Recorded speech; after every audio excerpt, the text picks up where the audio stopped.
Bareskrim grebek pabrik whipping di Jakut.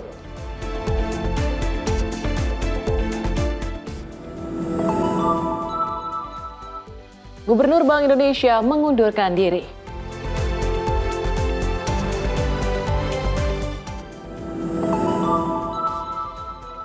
Polisi tetapkan 7 tersangka kasus bentrokan di Tambak.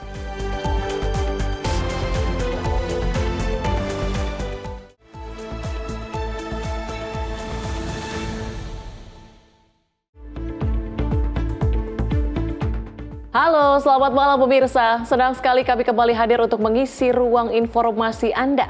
Sejumlah informasi peristiwa dari dalam negeri dan mancanegara akan kami hadirkan bersama saya Tiara Dianti. Dan inilah Menyapa Indonesia Malam selengkapnya.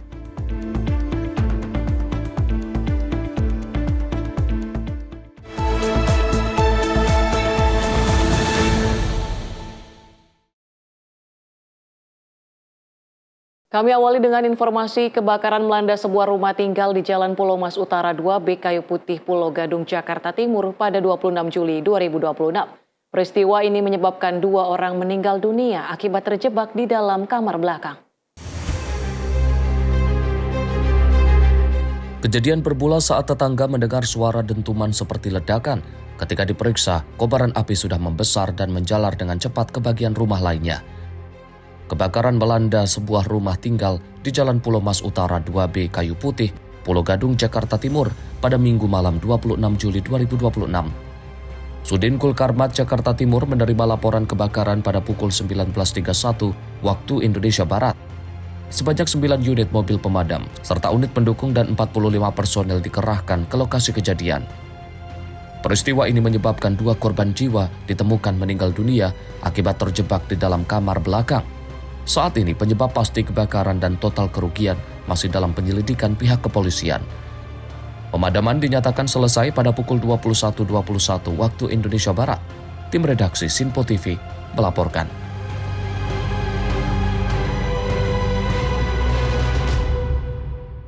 Pemirsa, 2 orang komplotan pencurian rumah kosong di wilayah Jelambar, Grogol, Petamburan, Jakarta Barat ditangkap warga. Keduanya ditangkap usai dipergoki warga saat berada di dalam rumah yang telah lama kosong. Dari rekaman kamera pengawas, 2 orang yang berboncengan sepeda motor menyatroni salah satu rumah kosong yang berada di Jalan Jelambar Barat 3, Grogol, Petamburan, Jakarta Barat. Komplotan ini masuk guna mencari barang berharga yang berada di dalam rumah. Namun aksi keduanya gagal usai terpergok warga yang mencurigai gerak-gerik mereka saat beraksi. Sejumlah warga yang geram memadati lokasi mencoba menghukum pelaku. Anggota Polsek Grogol Petamburan Jakarta Barat mengevakuasi pelaku ke dalam mobil patroli. Kedua pelaku saat ini diamankan dan masih dimintai keterangan di Polsek Grogol Petamburan Jakarta Barat. Sekitar pukul 15.15 atau 15.20 diduga ada pencurian rumah kosong. Pelaku sementara ada 2 orang yang kita amankan, saat ini sudah berada di Polsek Grogol Petamburan. Gitu. Ya, apa yang diambil? Sementara belum ada yang diambil, Mas, belum ada yang diambil karena posisinya pada saat terduga pelaku ada di dalam rumah sudah keburu kepergok semua warga, jadi warga seluruhnya sudah berkumpul di depan rumah. Jadi pada saat kita datang pun kondisi rumah juga masih terkunci, jadi kita menunggu pemilik rumah. Setelah dibukakan baru kita amankan di dalam. Kami sempat kesulitan untuk mengeluarkan terduga pelakunya karena banyaknya warga yang berkumpul di depan rumah. Tapi tadi sudah berhasil kita amankan, satu-satu kita bawa, kita amankan ke Polsek Grogol Petamburan. Petugas menyita sejumlah barang yang diduga menjadi incaran para pelaku. Kasus ini ditangani Polsek Grogol Petamburan, Jakarta Barat. Dari Jakarta, jurnalis Sinpo TV melaporkan. Sejumlah kios pedagang barang antik di Jalan Surabaya Menteng, Jakarta Pusat menjadi sasaran aksi vandalisme sejumlah remaja tanggung. Tak hanya melakukan aksi coret-coret, salah satu pelaku bahkan nekat melakukan pengerusakan kamera CCTV saat menyadari aksinya terekam. Video kamera pengawas CCTV ini merekam aksi vandalisme yang dilakukan 4 remaja tanggung di Jalan Surabaya Menteng, Jakarta Pusat. Menggunakan cat semprot, para pelaku mencoret folding gate sejumlah kios pedagang barang antik dengan gambar dan tulisan bernarasi tak sopan. Bahkan salah seorang pelaku merusak CCTV yang merekam aksi mereka. Menurut salah seorang pedagang, Aksi vandalisme yang disertai pengrusakan CCTV ini terjadi menjelang subuh saat kondisi lokasi sepi. Para pedagang mengaku resah dengan perbuatan ini, terlebih 2 hari sebelumnya telah terjadi aksi pencurian kabel di belakang kios yang dilakukan segerombolan remaja. Nah, dari CCTV sini nih kelihatan orang pada coret-coret indoor ini nih. Terus dari sana lari satu orang tuh bawa pilok. Nah, dia mungkin ngeh nih ada CCTV di sini, dia langsung dirusak CCTV ini. Berapa orang? 4 orang. Pokoknya di sini parkir motornya di sini nih PCX warna putih. Mereka pakai motor? Motor. 2 motor atau Satu motor. Kelihatannya kalau di sini parkirnya satu motor aja. Tapi ini kenal nggak sama muka-muka? Gak kenal, bukan anak-anak deket sini sih. Orang luar ditanyakan anak juga, bukan anak sini. Emang sering atau gimana? Baru, kalau pilok-pilok kalau dulu zaman dulu juga udah sering pilok-pilok tapi nggak pernah ngerusak. Kalau sekarang udah mulai rusak, kabel-kabel juga hilang. Banyak dicuri juga? Banyak dicuri, kabel wifi, kabel listrik, pada hilang. Nggak ada yang jaga kalau malam di sini? Malam ada yang jaga, cuman kejadian jam 4. Jam 4 subuh, sampai jam 5 lah. Para pedagang berharap pihak kepolisian bisa bergerak cepat menangkap para pelaku agar kedepannya tidak ada lagi aksi vandalisme, pengrusakan maupun pencurian fasilitas kios. Tim redaksi Simpo TV melaporkan. Pemirsa, 1 unit laptop milik pengunjung Cafe Raib digondol pencuri di kawasan Bendungan Hilir, Jakarta Pusat pada Jumat sore 24 Juli 2026. Aksi pelaku terekam jelas kamera pengawas. Rekaman kamera pengawas atau CCTV memperlihatkan seorang pria yang diduga melakukan pencurian laptop di Cafe Little Oli, kawasan Bendungan Hilir, Jakarta Pusat pada Jumat sore 24 Juli 2026. Pelaku diduga memanfaatkan kelengahan korban saat tas berisi laptop berada di luar jangkauan pemiliknya. Dalam hitungan detik, pelaku menggasak laptop dari dalam tas korban dan segera meninggalkan lokasi kejadian. Peristiwa ini menjadi pengingat bagi masyarakat agar lebih waspada saat beraktivitas di tempat umum. Barang berharga diimbau untuk tetap berada dalam pengawasan guna mencegah tindak pencurian. Mutiara Aina Putri, tim redaksi Simpo TV melaporkan. Direktorat Tindak Pidana Narkoba atau Ditipid Narkoba Barreskrim Polri menggeledah sebuah ruko di kawasan Jalan Raja Wali, Pademangan, Jakarta Utara yang diduga jadi lokasi produksi dan pengemasan gas nitrous oksida. Penyidik Subdit 3 Ditipid Narkoba Barreskrim Polri menyita sekitar 15.000 tabung kecil whipping serta sejumlah tabung gas berukuran besar yang berisi N2O. Gas tersebut diduga dipindahkan dari tabung besar ke tabung kecil menggunakan alat khusus sebelum dipasarkan. Kasubdit 3 Ditipid Narkoba Barreskrim Polri, Kombes Pol Zulkarnain Harahap mengatakan penyidik telah meningkatkan status perkara ke tahap penyidikan dan menetapkan pemilik serta pengelola perusahaan sebagai tersangka. Polisi menemukan bukti berupa kwitansi penjualan whipping ke beberapa tempat hiburan dan di lokasi tersebut gas diduga disediakan dalam balon untuk dihirup pengunjung guna memperoleh efek euforia atau yang dikenal sebagai gas tertawa. Dalam kasus ini, polisi telah menetapkan 2 petinggi PT Supra Indo Sukses Sejahtera sebagai tersangka dalam kasus dugaan penyalahgunaan gas N2O bermerek whipping. Keduanya dijerat dengan Undang-Undang Kesehatan setelah diduga memproduksi dan juga mengedarkan gas yang disalahgunakan sebagai gas tertawa. Atas perbuatannya, kedua tersangka dijerat dengan pasal 435 Undang-Undang Nomor 17 Tahun 2023 tentang kesehatan. Para pelaku terancam hukuman pidana penjara maksimal 12 tahun penjara. Tim redaksi Simpo TV melaporkan.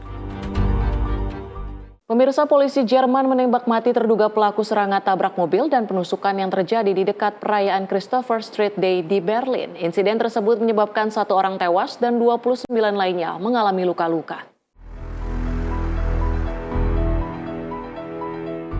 Rekaman video menunjukkan petugas kepolisian mengamankan kawasan di kompleks lahan pertanian di Ruhr-Lebener Straße, distrik Spandau, tempat terduga pelaku berhasil dilacak setelah operasi pencarian besar-besaran. Polisi menyatakan terduga pelaku berusia 21 tahun itu berlari ke arah petugas pasukan khusus sambil membawa senjata tajam. Petugas kemudian melepaskan tembakan yang menyebabkan terduga pelaku tewas di lokasi, meski sempat diberikan pertolongan. Pihak berwenang menyatakan serangan terjadi pada Sabtu malam ketika sebuah kendaraan menabrak pejalan kaki di dekat Taman Tiergarten sebelum pelaku diduga menyerang sejumlah orang dengan senjata tajam. Seorang wanita dilaporkan tewas dan 29 orang mengalami luka-luka. Hingga kini penyidik masih menyelidiki motif penembakan, serta memastikan ada atau tidaknya pihak lain yang terlibat dalam perencanaan maupun pelaksanaan serangan. Insiden ini memaksa penyelenggara menghentikan sisa perayaan Christopher Street Day yang sebelumnya diikuti ratusan ribu peserta di pusat kota Berlin. Tim redaksi Sinpo TV melaporkan. Ratusan ribu warga dievakuasi dari wilayah Gironde di barat daya Prancis setelah kebakaran hutan yang menyebar cepat semakin mendekati kota Bordeaux. Api yang dipicu cuaca panas ekstrim dan angin kencang memaksa pemerintah melakukan evakuasi besar-besaran serta mengerahkan bantuan internasional. Warga terlihat meninggalkan kawasan yang dipenuhi asap tebal, sementara petugas kepolisian mengatur arus lalu lintas dan bus-bus evakuasi mengangkut warga menuju tempat penampungan darurat. Peringatan evakuasi juga dikirimkan melalui telepon genggam kepada masyarakat yang berada di wilayah terdampak dan terancam kebakaran. Hingga Sabtu lalu, sekitar 167.000 orang telah dievakuasi dari berbagai wilayah Gironde. Pemerintah Prancis pun mengerahkan personil militer untuk membantu lebih dari 1.400 petugas pemadam kebakaran yang masih berjuang menaklukkan api yang terus menyebar. Menteri Dalam Negeri Prancis, Laurent Nunez, menegaskan pemerintah akan mengerahkan seluruh sumber daya yang dimiliki untuk melindungi kota Bordeaux. Di sisi lain, Wali Kota Bordeaux, Thomas Cazenave, menyatakan evakuasi total kota belum menjadi opsi saat ini, meski langkah-langkah darurat tetap disiagakan. Untuk memperkuat upaya penanganan, Prancis telah mengaktifkan mekanisme perlindungan sipil Uni Eropa. Sejumlah pesawat pemadam kebakaran dari Kroasia dan juga Portugal telah didatangkan, ditambah helikopter bantuan dari Republik Ceko dan Slovakia. Para pejabat memperingatkan gelombang panas ekstrim, kondisi vegetasi yang sangat kering, serta perubahan arah angin yang tidak menentu, membuat proses pemadaman diperkirakan akan berlangsung lebih lama dan menjadi tantangan besar bagi petugas di lapangan. Tim redaksi Sinpo TV melaporkan. Ribuan warga yang mengungsi akibat kebakaran hutan di barat daya Prancis mendapat tempat perlindungan sementara di kota Bordeaux. Menariknya, mereka juga dapat membawa hewan peliharaan agar tetap bersama di tengah situasi darurat. Rekaman memperlihatkan para pengungsi beristirahat di tempat penampungan darurat bersama anjing dan kucing peliharaan mereka. Relawan menyiapkan makanan perlengkapan serta layanan kesehatan bagi hewan-hewan tersebut agar tetap terawat selama masa pengungsian. On est très bien accueillis, on est très bien entourés. Ici a déjà vu un vétérinaire 2 fois. Il y a des vétérinaires qui passent, qui s'assurent que les animaux ont tout ce qu'il faut. Ils apportent des bacs, ils apportent de la nourriture pour animaux, chats, chiens. Et il y a une visite vétérinaire aussi. Non, c'est très très bien. Pour les animaux, c'est super. Et nous aussi, on est très bien. J'ai la chatte qui est juste derrière. Et vraiment, on est bien. On est bien soignés. Menurut pihak berwenang, sekitar 220.000 warga telah dievakuasi dari wilayah Gironde hingga Minggu. Lebih dari 1.400 petugas pemadam kebakaran diterjunkan untuk menahan penyebaran api yang juga mendekati kawasan Bordeaux. Prancis juga mengerahkan bantuan internasional melalui mekanisme perlindungan sipil Uni Eropa. Pesawat pemadam kebakaran dan helikopter dari sejumlah negara Eropa didatangkan untuk membantu proses pemadaman yang juga diperkirakan masih akan berlangsung dalam waktu yang cukup lama. Tim redaksi Sinpo TV melaporkan.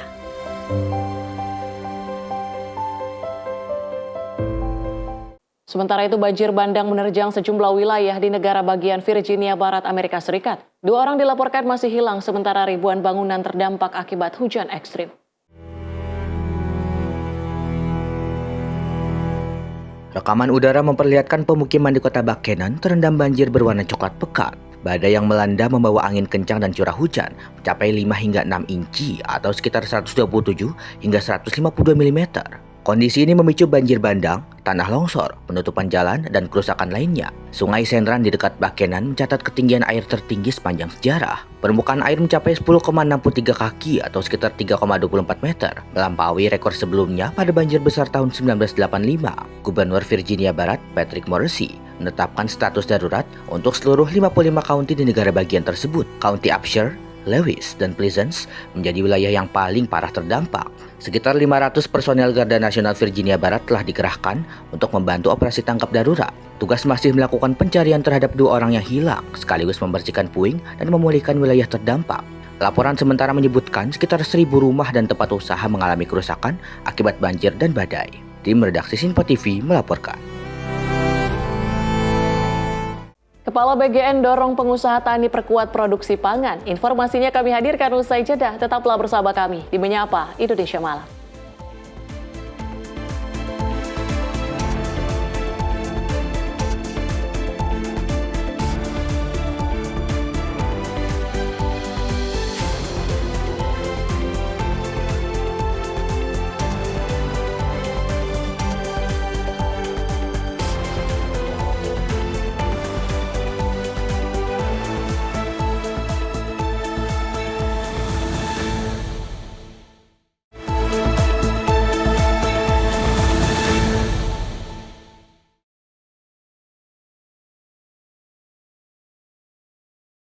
Anda kembali menyaksikan Menyapa Indonesia Malam. Pemirsa, Gubernur Bank Indonesia Peri Warjio resmi mengajukan pengunduran diri dari jabatannya kepada Presiden Prabowo Subianto.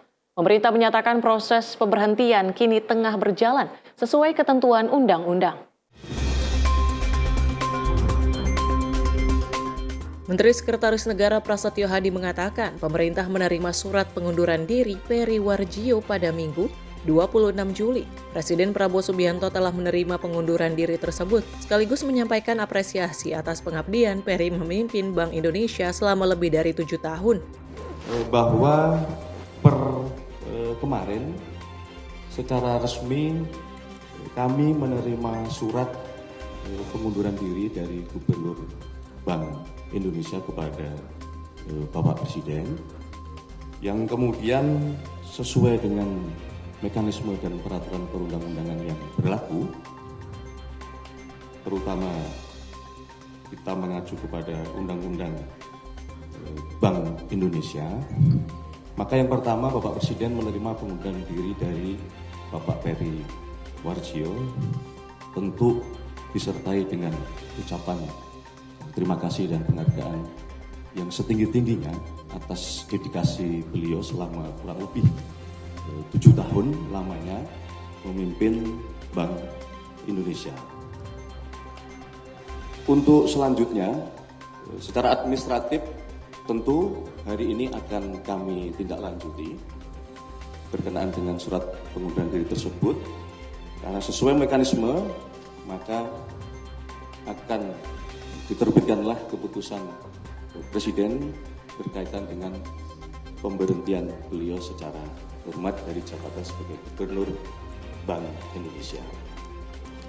Untuk selanjutnya, sesuai dengan Undang-Undang Bank Indonesia, jabatan Gubernur Bank Indonesia akan secara otomatis dijabat oleh Deputi Gubernur Senior yang selanjutnya akan menjalankan seluruh tugas sebagai pejabat gubernur sementara. Di dalam catatan, yang dimaksud dengan Deputi Gubernur Senior adalah Ibu Destri Damayanti. Pemerintah selanjutnya akan menindaklanjuti proses administrasi sesuai ketentuan peraturan perundang-undangan. Presiden akan menerbitkan keputusan Presiden atau Kepres mengenai pemberhentian Peri Warjio secara hormat sebagai Gubernur Bank Indonesia. Hingga proses pengangkatan gubernur definitif selesai, jabatan Gubernur Bank Indonesia akan dijalankan oleh Deputi Gubernur Senior Destri Damayanti sebagai pejabat gubernur sementara. Pemerintah juga memastikan koordinasi pemerintah dan BI akan tetap berjalan sebagaimana mestinya. Sebagai informasi, Peri Warjio pertama kali dilantik sebagai Gubernur Bank Indonesia pada 24 Mei 2018, menggantikan Agus Martowardojo. Ia kemudian kembali dilantik untuk masa jabatan kedua periode 2023 hingga 2028. Tim redaksi Sinpo TV melaporkan.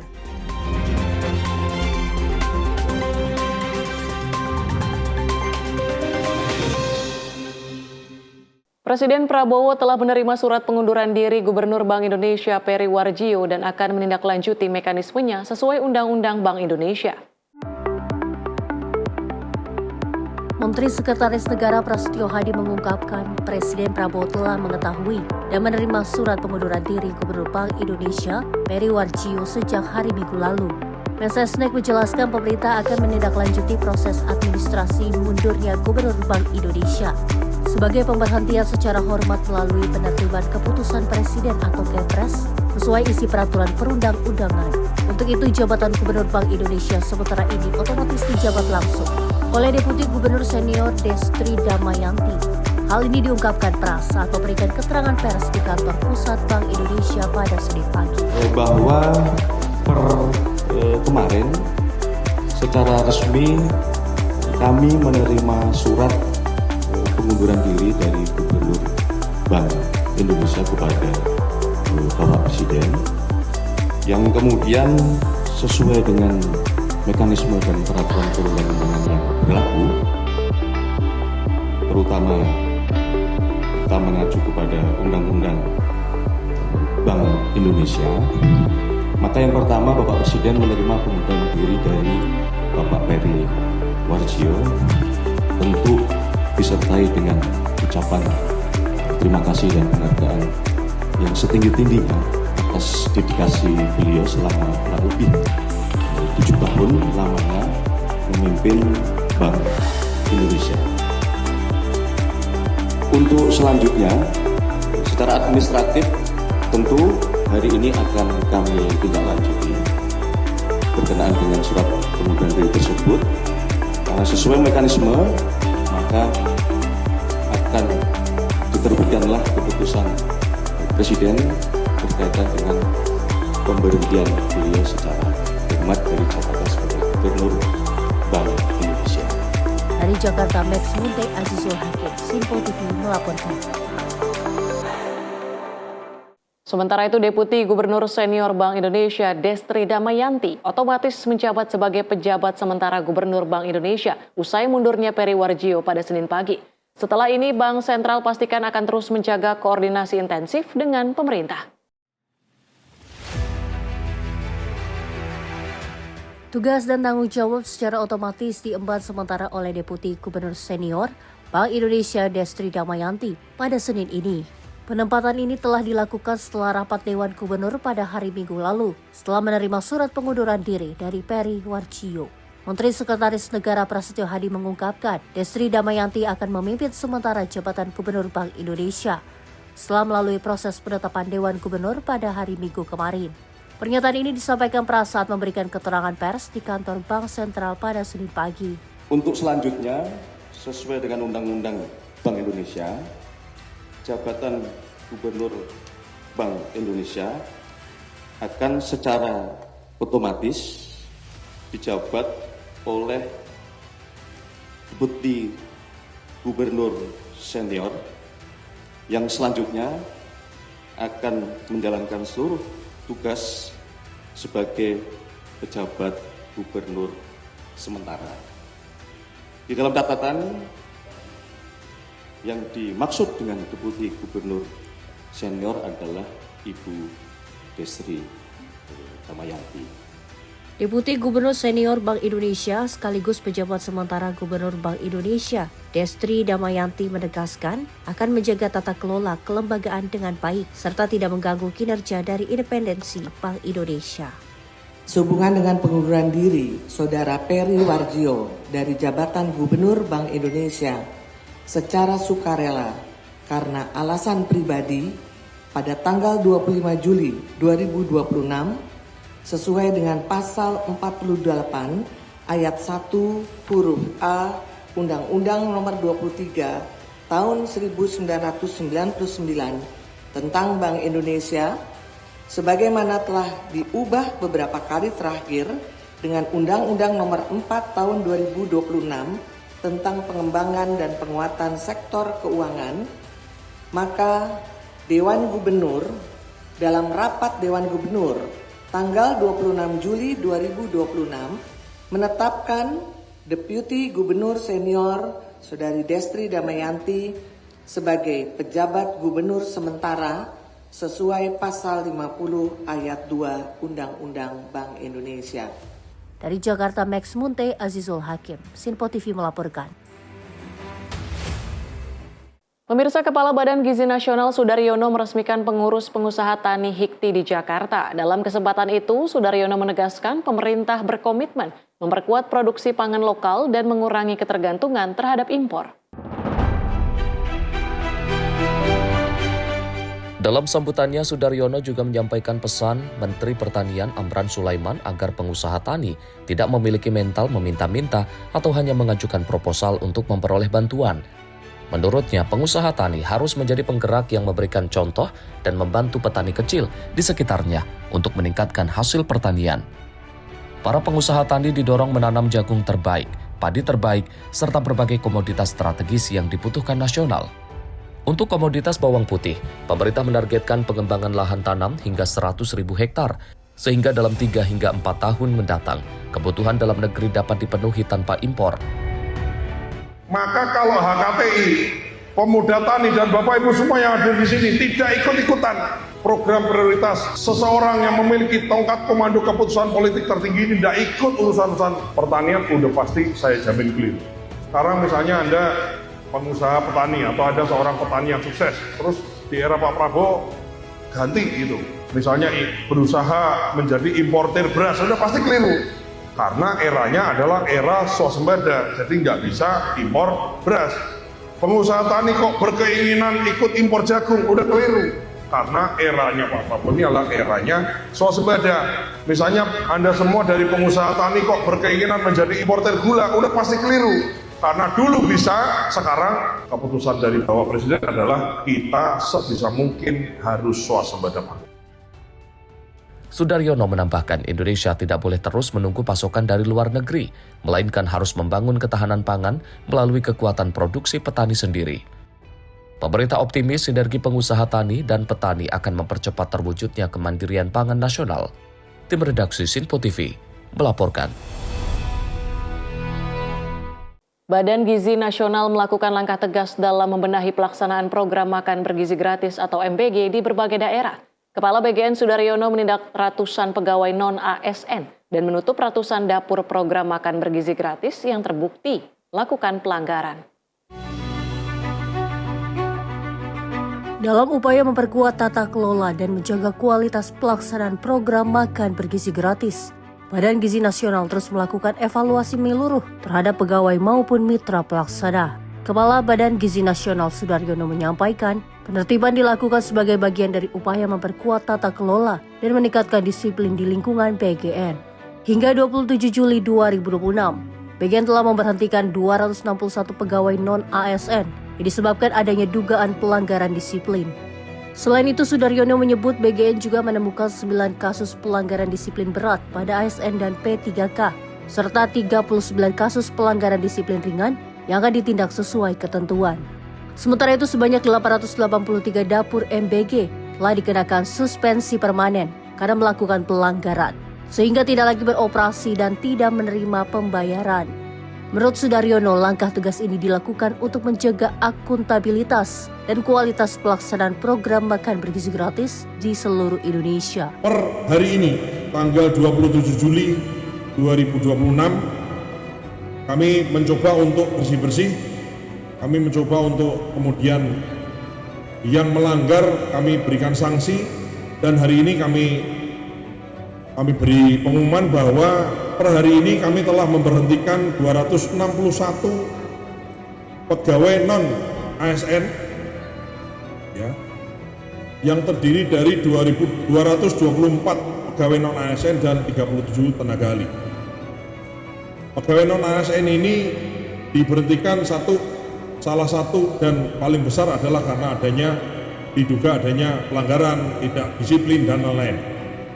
Selanjutnya, proses hukum, udah nggak usah deh, kalau nggak bisa di dum-dum gitu, nggak, di ini aja, semua di Selanjutnya kami telah memproses, ada temuan 9 melakukan pelanggaran berat atau disiplin berat. Ini adalah ASN dan P3K, dan besar kemungkinan yang bersangkutan akan kami proses pemecatan. Dan ditemukan 39 disiplin ringan yang kemudian akan kami mutasi, kami demosi, dan kami akan berikan sanksi administrasi maupun sanksi peringatan. Selain itu, kami telah menemukan ada 883 dapur yang kami suspend per hari ini, yang terdiri dari 98 di wilayah 1, wilayah Sumatera, 311 di wilayah Jawa dan Madura, dan wilayah 3 424 dengan total sebagaimana dilayar 833. Dapur yang disuspend secara permanen ini itu bukan kayak yang lalu, misalnya dulu kan disuspend tapi tetap dibayar. Kalau ini udah suspend, tutup, nggak dibayar. Ini betul-betul adalah suspend karena pelanggaran. Dari Jakarta, Jihan Nabila, Rona Bayu, Sinpo TV melaporkan.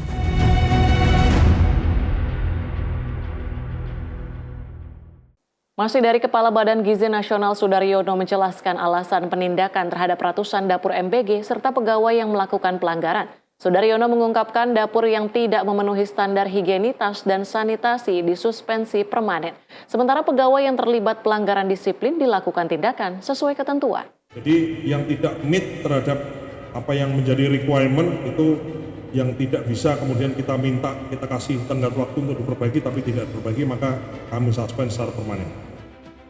Kepala BGN Sudaryono menjelaskan alasan pemberian sanksi terhadap dapur MBG dan pegawai yang melakukan pelanggaran. Sudaryono menyampaikan bahwa dapur yang disuspensi permanen merupakan dapur yang tidak memenuhi standar higienitas, sanitasi, kualitas pangan, serta pengelolaan instalasi pengolahan air limbah atau IPAL. Sudaryono menyebutkan pihaknya telah memberikan kesempatan kepada pengelola dapur untuk melakukan perbaikan. Namun karena tidak memenuhi persyaratan yang ditetapkan, dapur disuspensi secara permanen. Selain itu, Sudaryono juga mengungkapkan sejumlah pelanggaran yang dilakukan pegawai, meliputi pelanggaran disiplin seperti keterlibatan dalam judi online, serta dugaan penyalahgunaan dana. Jadi dapur yang disuspend itu terkait higienis, keracunan, ya kemudian kualitas yang tidak baik, tidak memenuhi standar yang kita inginkan, khususnya terkait higienis dan sanitasinya. Kemudian IPAL-nya, jadi yang tidak meet terhadap apa yang menjadi requirement itu yang tidak bisa kemudian kita minta, kita kasih tenggat waktu untuk diperbaiki tapi tidak diperbaiki, maka kami suspend secara permanen. Kemudian untuk hukuman ASN P3K itu adalah ada yang judi online, ada juga yang tidak disiplin, ada juga yang ada indikasi tadi, ngentit duit tadi itu. Ya. Jangan dipikir ngentit duit sedikit itu kemudian nggak tahu. Ya kan? Sekarang ini informasi mudah, tinggal kirim WA, kita investigasi, orang yang ngaku, maka mohon maaf, demi menyelamatkan yang banyak yang baik, maka kita bukan korbankan sebetulnya, ya harus kita hukum orang-orang yang tidak baik, yang kemudian mencoreng nama baik orang-orang yang bekerja selama ini dengan baik. Dari Jakarta, Jihan Nabila, Rona Bayu, Sinpo TV melaporkan. Kita ke informasi lain, pemirsa. Wakil Menteri Transmigrasi Viva Yoga Mauladi menegaskan bahwa tim ekspedisi Patriot ditugaskan untuk memetakan hingga berinovasi dalam pengembangan potensi di kawasan transmigrasi. Kementerian Transmigrasi melalui program Tim Ekspedisi Patriot 2026 mengirim 1.476 patriot muda ke 53 kawasan transmigrasi di seluruh Indonesia.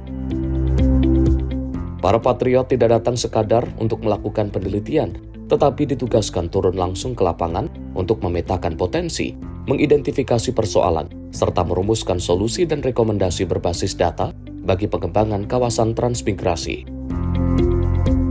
Hal itu bertujuan untuk meningkatkan pendapatan masyarakat dan menciptakan lapangan kerja di kawasan transmigrasi. Wakil Menteri Transmigrasi Viva Yoga Mauladi berharap bahwa tim ekspedisi Patriot 2026 dapat memberikan hasil yang maksimal dalam membangun ekosistem industri.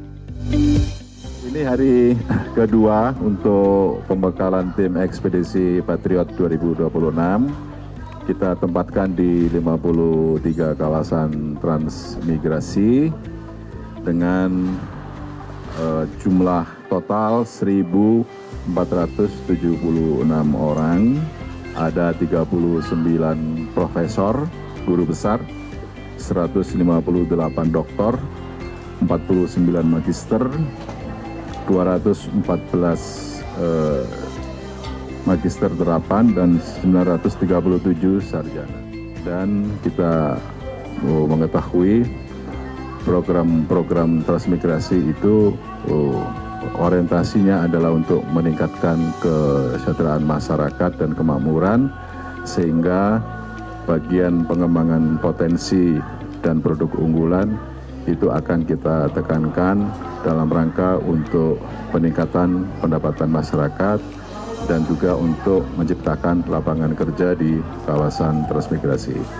Kami berharap dari tim Ekspedisi Patriot 2026 yang telah dicanangkan di tahun 2026 ini akan memberikan hasil yang maksimal bukan hanya bagi Kementerian Transmigrasi, tapi juga akan kita rekomendasikan kepada pemerintah daerah, provinsi, dan kementerian serta lembaga yang lain yang nantinya dapat bermanfaat buat pengembangan ekonomi, pengembangan sosial, membangun ekosistem industri di kawasan transmigrasi.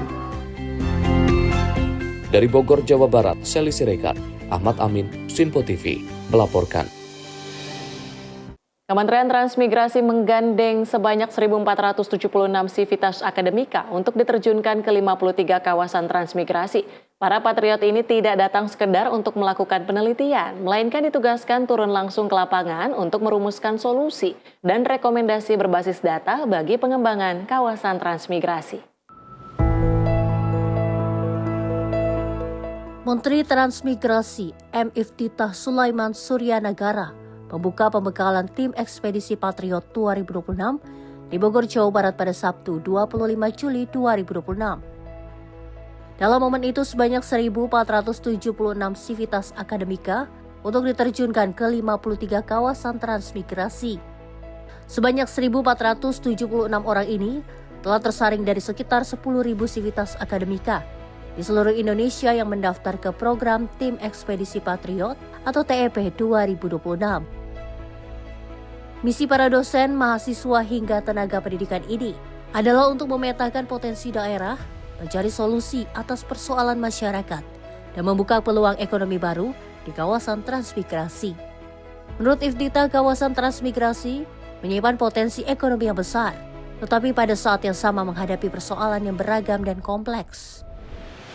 Waktu pembekalan yang hanya 3 hari, kemudian pelepasan 2 hari tidak cukup.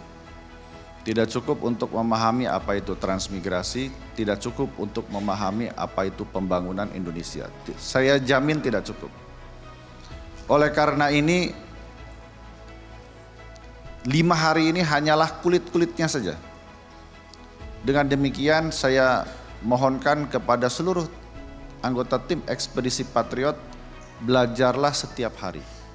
Nanti belajar yang benarnya itu 4 bulan di lapangan. Ya. Jadi belajar benarnya itu nanti 4 bulan di lapangan. Itu yang paling penting dan esensial. Program Tim Ekspedisi Patriot merupakan bagian dari Transmigrasi Patriot, salah satu program unggulan dalam agenda 5T Kementerian Transmigrasi.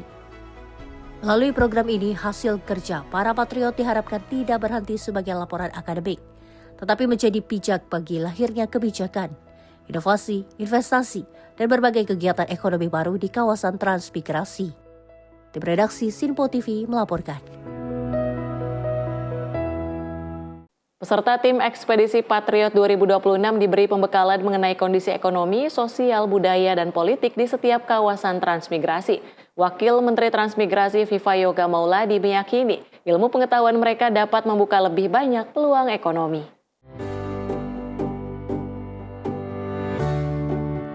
Wakil Menteri Transmigrasi Viva Yoga Mauladi mengatakan bahwa seluruh peserta tim Ekspedisi Patriot 2026 dibekali pemahaman mengenai kondisi ekonomi, sosial, budaya, dan politik di setiap kawasan transmigrasi agar mampu beradaptasi dengan masyarakat serta menjalin sinergi dengan pemerintah daerah dan pemangku kepentingan setempat. Sebagai insan yang berpendidikan tinggi, ilmu yang telah dimiliki perlu diaplikasikan di tengah masyarakat. Maka dari itu Viva Yoga meyakini kemampuan anggota TEP dapat memberikan inovasi, kreasi, dan proses pembelajaran dalam melakukan perubahan-perubahan sosial secara meningkat. Sengaja kita bekali agar mereka bisa mengetahui kondisi ekonomi, sosial, budaya, politik di masing-masing kawasan, di 53 kawasan, karena tentunya masing-masing kawasan mempunyai ciri yang spesifik terhadap sosiologi dan budaya masyarakat, sehingga kami datang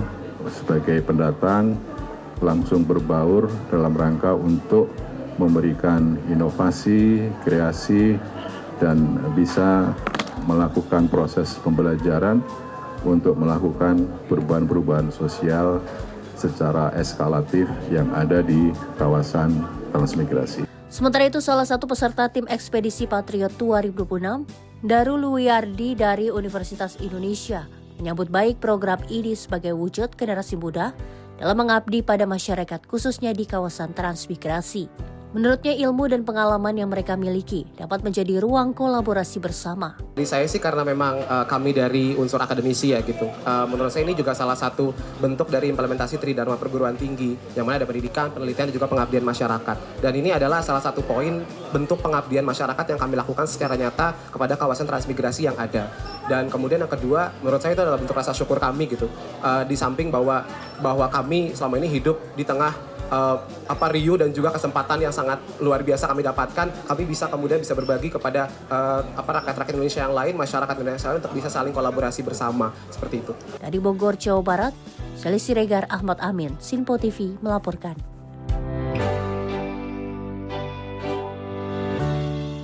Pemirsa, program Cek Kesehatan Gratis Sekolah menemukan sejumlah masalah kesehatan pada peserta didik di Indonesia.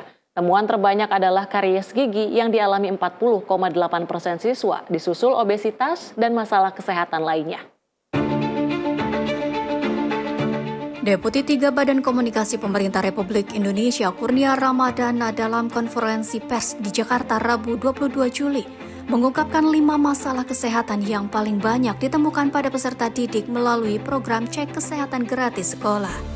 Hasil pemeriksaan sejak Januari hingga Juli 2026 menunjukkan karies gigi menjadi temuan terbanyak, disusul anemia pada remaja putri dan hipertensi. Kurnia menyebut sebanyak 40,8% siswa mengalami karies atau gigi berlubang, 27,3% remaja putri mengalami anemia, dan 21,7% siswa terdeteksi mengalami hipertensi. Selain itu, pemeriksaan juga menemukan 6,9% siswa mengalami serumen impaksi atau kotoran telinga serta 6,7% mengalami obesitas. Berdasarkan hasil pemeriksaan periode 1 Januari hingga 14 Juli 2026, ada 5 masalah kesehatan para peserta didik yang paling sering ditemukan. Pertama, 40,8% siswa mengalami gigi berlubang. Kedua, 27,3% remaja putri mengalami anemia. Ia mengungkapkan pemeriksaan yang dilakukan puskesmas setempat membantunya mengetahui kondisi matanya lebih dini. Dia dianjurkan segera menemui dokter karena kondisi mata minusnya bertambah parah. Dia pun terdorong mengubah pola hidup agar makin rajin olahraga dan makan buah serta sayur.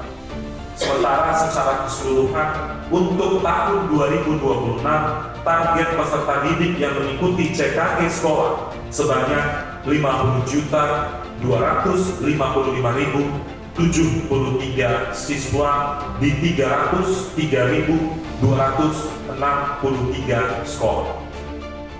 Program CKG Sekolah hingga 14 Juli 2026 telah melayani 8,82 juta siswa di 96.567 sekolah yang tersebar di 511 kabupaten kota. Program yang menyasar anak usia 7 hingga 17 tahun ini ditargetkan menjangkau 50,25 juta peserta didik di 303.263 sekolah sepanjang 2026. Tim redaksi Sinpo TV melaporkan. Gubernur Shirley tinjau pembangunan sekolah rakyat. Informasinya kami hadirkan usai jeda. Tetaplah bersama kami di Menyapa Indonesia Malam.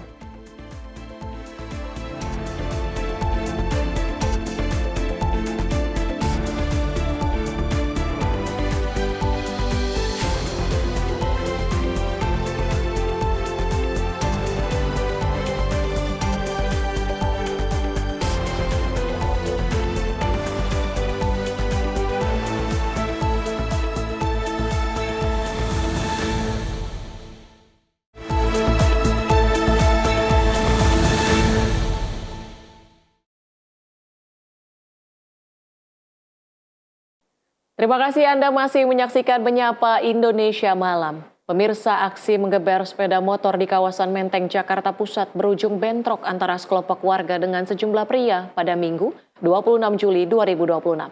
1 orang meninggal dunia, sementara petugas kepolisian mengamankan 3 orang terduga pelaku.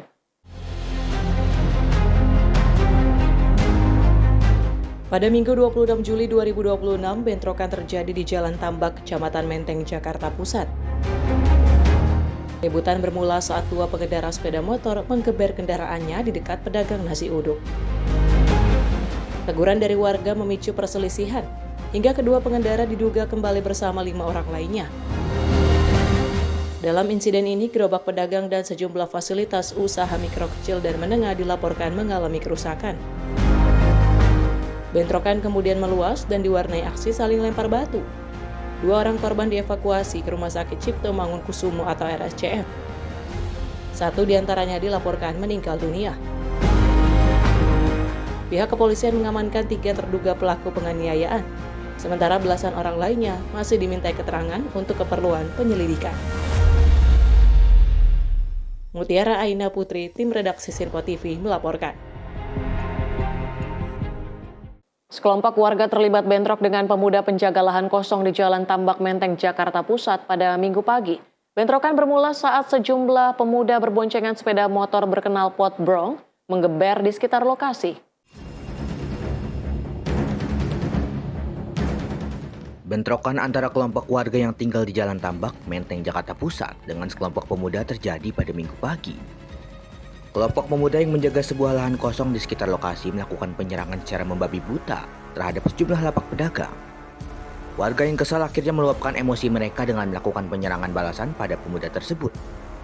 Salah seorang pedagang nasi uduk menuturkan, bentrokan bermula saat sejumlah pemuda berboncengan sepeda motor berkenal pot brong menggeber di sekitar lokasi. Teguran dari warga karena menimbulkan suara bising justru membuat pemuda tersebut marah.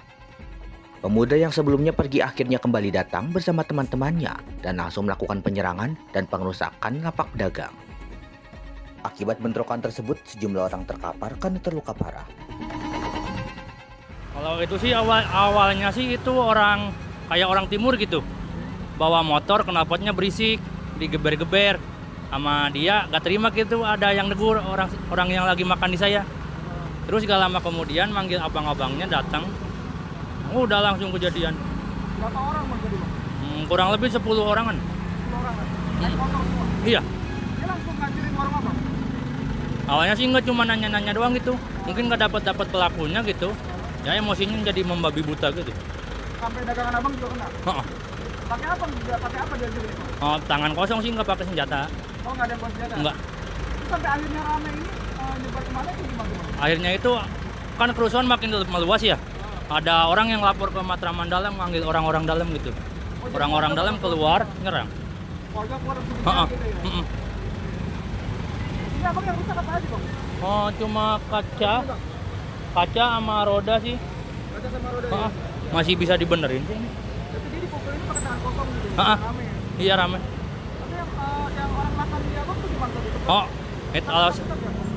kalau yang makan di saya sih aman itu, waktu itu lagi nggak ada, lagi kosong. Ada yang dipukul ya? Nggak ada. Kalau Abang sendiri kondisinya gimana? Ada pengakiannya ya atau enggak? Oh nggak kena. Cuma ini kena pecahan beling doang. Oh kaki? Kaki ya.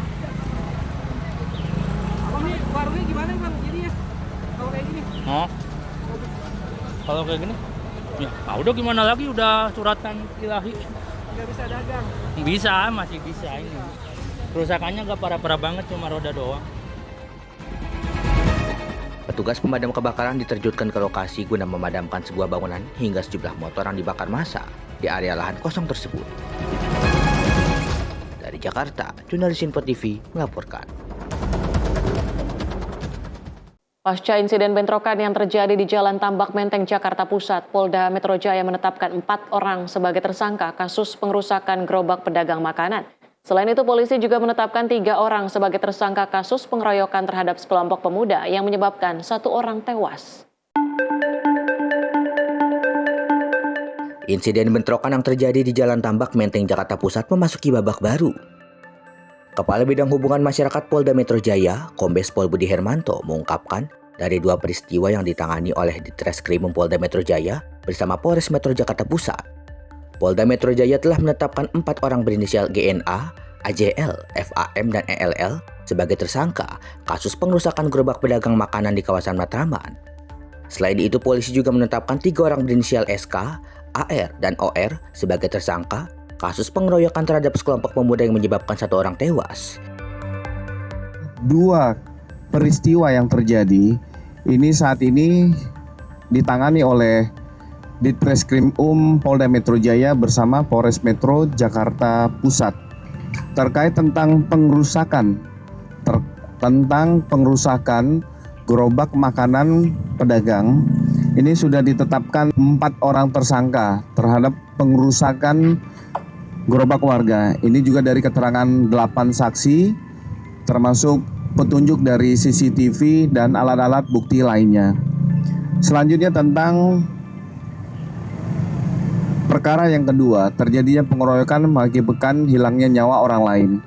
Ini sudah dilakukan pemeriksaan 8 saksi dan ditetapkan 3 orang tersangka. Saat ini sudah diamankan oleh Ditreskrimum Polda Metro Jaya.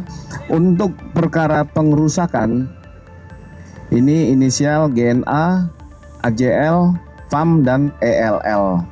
Untuk perkara pengeroyokan, itu ada 3, SK, AS, dan OR. Polda Metro Jaya memastikan proses penyelidikan terhadap kasus ini ditangani secara profesional. Dari Jakarta, Dio Malaus, Info TV melaporkan. Kita ke informasi lain pemirsa, pemenuhan kebutuhan air bagi fasilitas ibadah jadi salah satu sasaran TMMD ke-129 oleh Kodim 1311 Morowali. Pembangunan sarana air dilakukan untuk mendukung kenyamanan masyarakat dalam beribadah. Pemenuhan kebutuhan air bagi fasilitas ibadah menjadi salah satu sasaran TMMD ke-129 oleh Kodim 1311 Morowali. Susahnya air di sini sangat susah sekali. Jadi ya kalau MCK-nya itu setengah mati kalau tidak ada air. Mau ambil wudhu saja setengah mati. Jadi orang-orang tetangga biasa, tamu-tamu dari luar datang mengeluh kepada kami di rumah-rumah lain. Jadi kami minta ya harus ada MCK dan air kalau boleh. Pembangunan sarana air dilakukan untuk mendukung kenyamanan masyarakat dalam beribadah. Kehadiran sarana air ini diharapkan dapat memenuhi kebutuhan wudhu dan MCK sehingga memberikan manfaat bagi masyarakat yang memanfaatkan fasilitas ibadah.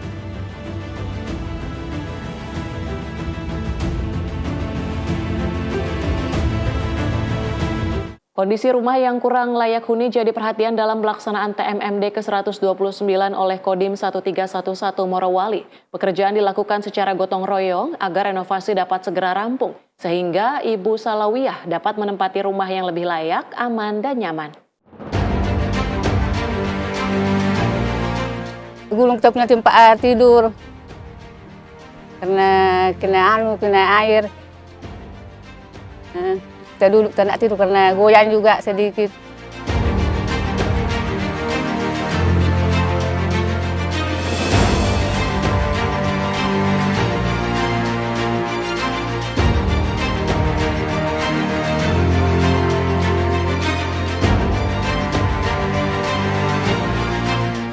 Pada tahun ajaran 2026-2027, jumlah sekolah rakyat akan bertambah menjadi 182 titik di berbagai daerah. Hal ini sebagai upaya membuka akses pendidikan yang lebih luas bagi anak-anak dari keluarga miskin dan miskin ekstrim.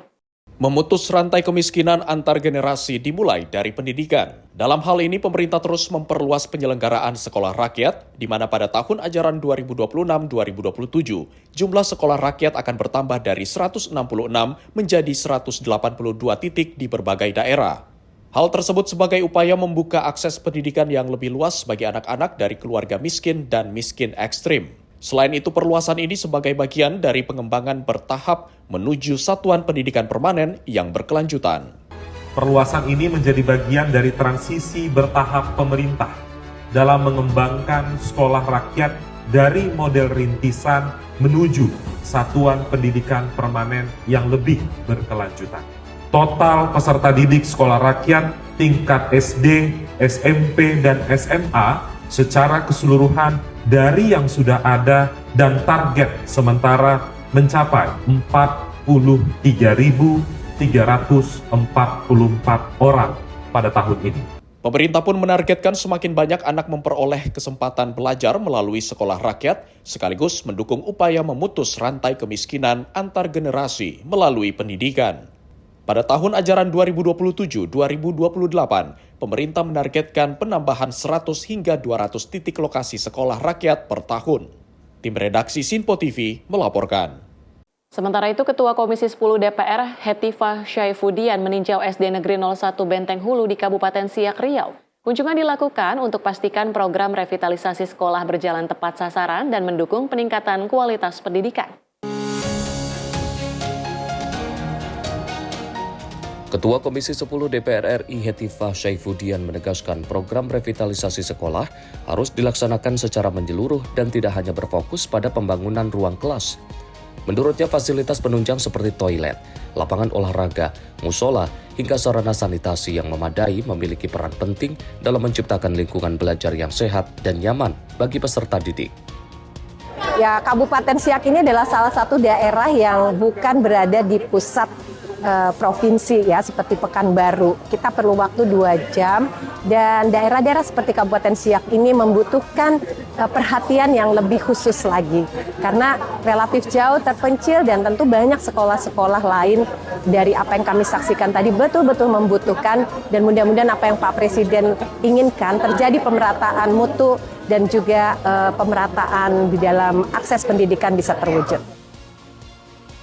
Selain peningkatan sarana dan prasarana, Komisi 10 DPR RI juga mendorong adanya pendampingan bagi sekolah agar pelaksanaan program revitalisasi berjalan sesuai ketentuan. Hetifah menilai pembaruan data Dapodik juga menjadi kunci agar penetapan sekolah penerima program dapat dilakukan secara akurat dan tepat sasaran. Melalui langkah tersebut diharapkan seluruh anak Indonesia dapat belajar di lingkungan pendidikan yang lebih berkualitas, aman, dan nyaman. Komisi 10 DPR RI berkomitmen mengawal pelaksanaan program revitalisasi sekolah agar memberikan manfaat nyata bagi peningkatan mutu pendidikan nasional. Tim redaksi Sinpo TV melaporkan.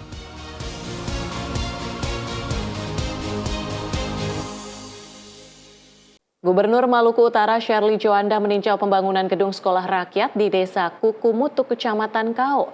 Kehadiran gubernur bersama bupati jadi bagian dari upaya memastikan pembangunan sekolah rakyat berjalan sesuai rencana hingga siap beroperasi. Peninjauan bersama itu sekaligus menunjukkan komitmen pemerintah Provinsi Maluku Utara dan pemerintah Kabupaten Halmahera Utara dalam mengawal salah satu program strategis di bidang pendidikan. Di lokasi pembangunan gedung sekolah rakyat, Gubernur Sherly bersama rombongan berkeliling melihat progres pembangunan yang hampir rampung dikerjakan. Gubernur menyampaikan kepada kontraktor dan pekerja agar selalu mengutamakan keselamatan dalam pekerjaan. Luas tanahnya? 8,2 hektar. Kapingannya kemarin katanya agak lama ya? Ya, jadi 2-3 bulan awal itu kita untuk cut and fill. Kesiapannya berapa persen? Di sini progres saat ini di 76, Bu. Ada kendala apa? Kendala di awal itu aja untuk pembentukan lahan dan cuaca, Bu. Berapa tukang? Di sini pekerja sekitar 1.100, Bu, saat ini. Oh masih pakai, aduh kayak gini anak SD pakai kaca zaman tempo dulu begini. Iya, desainnya kayak gitu. Iya. Kenapa juga pakai kaca tempo dulu gini? Bedanya dulu besi, ini sekarang aluminium. Iya, tapi kan buat anak SD ini berbahaya kaca kayak gini. And then suka macet buka tutupnya nanti. Nggak bisa ganti spek ya? Boleh request nggak? Nanti ke PU mungkin ya Bu. Foto jendela itu WhatsApp ke saya, ganti barang lain aja, yang aluminium aja. Keramiknya apa? HT? Oh, ada kipas angin ya. Furniture-nya udah tiba? Furniture udah tiba. Semua kebutuhan bahan sudah tiba? Sudah. Listrik sudah request? Listrik udah lagi proses penyambungan untuk kabel utamanya udah ditarik ke power house. Berapa kebutuhan listrik? Di sini yang kita sambung hitungan di 345 kPa. Sebelumnya juga beberapa waktu lalu, Bupati Piet Hein Papua dan Forkopimda telah melakukan peninjauan di lokasi ini. Bupati mengatakan bahwa kapasitas siswa sekolah rakyat dari SD sampai SMA sebanyak 1.080 orang. Bupati juga mengatakan bahwa sekolah rakyat merupakan program strategis nasional yang diharapkan mampu memperluas akses masyarakat terhadap pendidikan yang layak, terutama bagi anak-anak yang membutuhkan layanan pendidikan berasrama. Melalui kunjungan tersebut, menjadi bukti nyata komitmen pemerintah Kabupaten Halmahera Utara dan Provinsi Maluku Utara untuk terus memberikan akses pendidikan gratis melalui program strategis nasional. Tim redaksi Sinpo TV melaporkan. Komisi Penyiaran Indonesia Daerah DKI Jakarta menggelar literasi digital menguji gagasan mengakses TV dan radio di tengah disrupsi digital khususnya di Provinsi DKI Jakarta. Langkah ini digagas melihat besarnya arus informasi yang dapat diakses publik tanpa adanya proses verifikasi resmi. Ketua KPID Provinsi DKI Jakarta Ahmad Sulhi menjelaskan antusias masyarakat di kota Jakarta kian berkurang dalam mengakses TV dan radio dalam beberapa waktu terakhir. Menurutnya polemik ini terjadi akibat banjirnya informasi di ranah digital tanpa menghadirkan verifikasi resmi mengenai suatu hal pemberitaan. Untuk itu, pihak KPID Jakarta menegaskan pihaknya akan segera memiliki kewenangan penuh terhadap pengawasan platform digital, khususnya pada proses penerimaan berita yang kredibel. Nantinya kewenangan tersebut tengah dirancang dalam rancangan Undang-Undang Penyiaran di Parlemen Senayan mendatang. Hal ini disampaikan Ahmad dalam tajuk literasi digital bersama para profesional di bidang TV dan radio di Jakarta pada Jumat sore. Ya, sebenarnya maksudnya nonton TV dan radio termasuk TV digital. Karena memang hampir seluruh TV itu sudah digital ya. Dan tadi kan telah disampaikan oleh teman-teman narasumber bahwa TV, radio dan sebagainya ada di ruang-ruang digital juga melalui streaming dan sebagainya. Nah, di situ kami tetap menyampaikan bagaimana kalaupun ke sosial media maka harus mencari informasi yang dapat dipertanggungjawabkan dari narasumber atau sumber yang bisa kredibel, bisa dipertanggungjawabkan. Lebih lanjut, melalui langkah ini diharapkan mampu menekan misinformasi yang terus terjadi di masyarakat kota Jakarta, sehingga akurasi berita dapat tercapai secara langsung melalui rencana sistem pengawasan tersebut. Dari Jakarta, Max Munte, tim Sinpo TV melaporkan.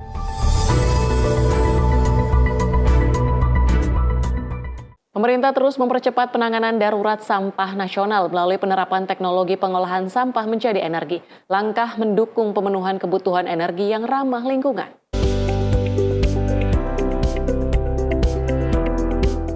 Pemerintah menerapkan strategi pengolahan sampah menjadi energi atau waste to energy sebagai upaya mengatasi darurat sampah yang terjadi di berbagai daerah. Langkah tersebut dilaksanakan melalui Peraturan Presiden Nomor 109 Tahun 2025 yang menargetkan pengelolaan 100% sampah di seluruh Indonesia. Pelaksana tugas Deputi Bidang Pengelolaan Sampah, Limbah dan Bahan Berbahaya dan Beracun, Kementerian Lingkungan Hidup, Laksmi Wijayanti menyatakan, kondisi penumpukan sampah kini sudah memasuki tahap mengkhawatirkan, termasuk di TPA Suwung, Bali. Kondisi kedaruratan ini sudah terlihat jelas di Pulau Bali, khususnya pada TPA Suwung yang saat ini sudah melebihi kapasitasnya. Sebagai solusi konkret, pemerintah bersama Danantara telah melakukan peletakan batu pertama pembangunan PISEL Bali pada 8 Juli 2026. Dengan nilai investasi mencapai sekitar 3 triliun rupiah, fasilitas ini ditargetkan mulai beroperasi pada akhir 2027. Laksmi menambahkan, fasilitas dengan nilai investasi sekitar 3 triliun rupiah ini dirancang mampu mengolah hingga 1.500 ton sampah per hari atau setara 80 hingga 90% dari total timbulan sampah untuk dikonversi menjadi energi listrik. Pembangunan PSEL mengadopsi standar lingkungan Eropa guna memastikan pengendalian emisi berjalan aman dan tetap menjaga kualitas lingkungan di sekitar kawasan. Pemerintah menargetkan fasilitas ini mulai beroperasi secara bertahap pada akhir tahun 2027 dan rampung sepenuhnya pada awal tahun 2028. Melalui pembangunan PSEL di Bali, pemerintah berharap pengolahan sampah modern berbasis energi dapat menjadi contoh bagi daerah lain, sekaligus mendukung pengelolaan lingkungan yang lebih berkelanjutan di Indonesia. Tim redaksi Sinpo TV melaporkan.